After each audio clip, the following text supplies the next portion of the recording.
नमस्कार साथियों, बहुत बहुत स्वागत है आपका वर्ल्ड हिस्ट्री पे। वर्ल्ड हिस्ट्री में आज हम समझेंगे कि इतिहास का सबसे बड़े साम्राज्य रोमन एम्पायर को कस्तूनिया की जंग में पराजित कर कैसे ओटोमन ने उस पर कब्जा किया। तो आप हमारे साथ बने रहें, शुरू करते हैं। इटली की राजधानी रोम से रोमन एम्पायर की शुरुआत हुई। शुरुआती दिनों में रोमन साम्राज्य का खूब विस्तार हुआ तथा अलग अलग समय में अलग अलग शासक आए। इन्हीं में से एक नीरो भी था। कहते हैं जब रोम जल रहा था तब नीरो अपने महल से बांसुरी बजा रहा था। इसी बीच एक समय ऐसा भी आया जब रोमन एम्पायर दो टुकड़ों में बंट गए, पूर्वी तथा पश्चिम में। पश्चिमी एम्पायर तो धीरे धीरे खत्म हो गया, किंतु पूर्वी एम्पायर बेजेंटाइन नाम से अस्तित्व में रहा, परंतु समय के साथ साथ ये भी सिमट कर रह गया। इधर धीरे धीरे ऑटोमन एम्पायर अपना जड़ फैला रहा था। 15वीं शताब्दी आते आते ऑटोमन एम्पायर की दूर दूर तक विस्तार हुआ। पिछले कुछ सालों में कई बार ऑटोमन और बेजेंटाइन एम्पायर में युद्ध हो चुका था, मगर ऑटोमन को पीछे हटना पड़ा। छोटे से बेजेंटाइन साम्राज्य में अभी भी काबिल योद्धा भरे पड़े थे। इसी बीच टाइम आता है सन 1451 का। मात्र 20 साल की उम्र में ऑटोमन के सुल्तान बनते हैं मोहम्मद सेकंड, जिनकी प्राथमिकता होती है पूर्वी रोमन एम्पायर यानी बेजेंटाइन साम्राज्य को खत्म करना।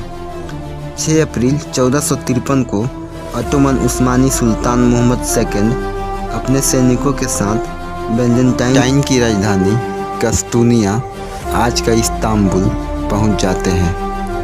दीवारों को बाहर चारों तरफ से घेराबंदी कर देते हैं। बेजेंटिनियों को पता था वो ये जंग जीतेंगे नहीं, क्योंकि उस्मानी सेना मोहम्मद सेकंड के सुल्तान बनने के बाद एक भी जंग में पराजित नहीं हुई। फिर भी ईसाई सैनिकों को चर्च के पादरियों द्वारा उनकी हौसला बढ़ाया जा रहा था। ईसाई अपने पुराने मतभेद भूलकर अपने सबसे बड़े पवित्र स्थल हाजिया सोफिया चर्च में एकत्रित हुए।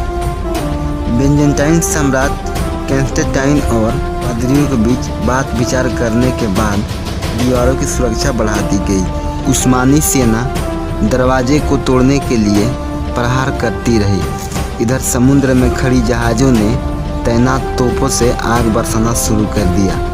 बेजेंटीनी सैनिक भी बड़ी वीरता से अपनी रक्षा कर रहे थे। एक समय ऐसा भी आया जब ऑटोमन सेना को भारी नुकसान उठाना पड़ा और वो पीछे भी हट गए। मोहम्मद सुल्तान अपने सैनिकों को संबोधित करते हुए कहते हैं, मेरे दोस्तों और भाइयों, अरसे बाद हमने इस साम्राज्य को खड़ा किया है।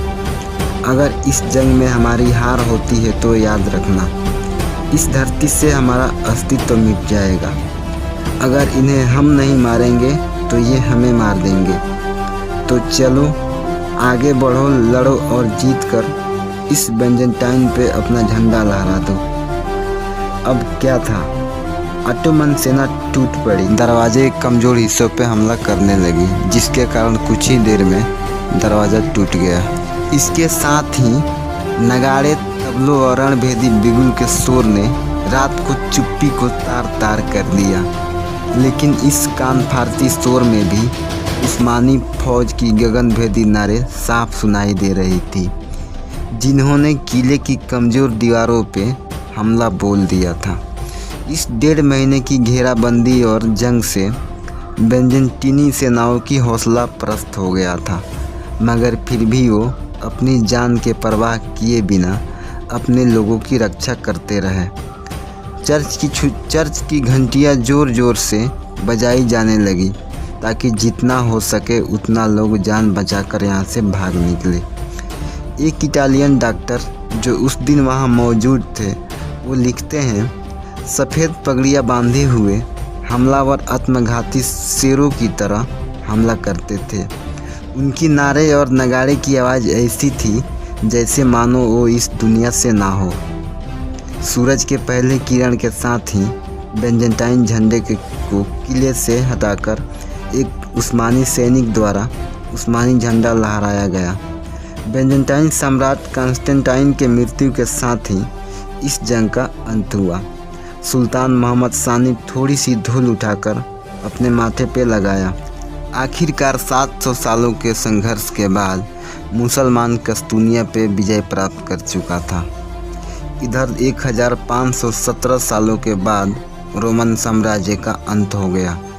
सन 1453 का वो साल था जिसे मध्यकाल का अंत और नए युग का शुरुआत कहा जाता है। असंख्य बेंजेंटीनी लोग भागकर यूरोप चले गए। यूनान में आज भी गुरुवार को मनहूस दिन मनाया जाता है, क्योंकि 29 मई 1453 को गुरुवार का ही दिन था। वीडियो पसंद है तो लाइक ज़रूर करें।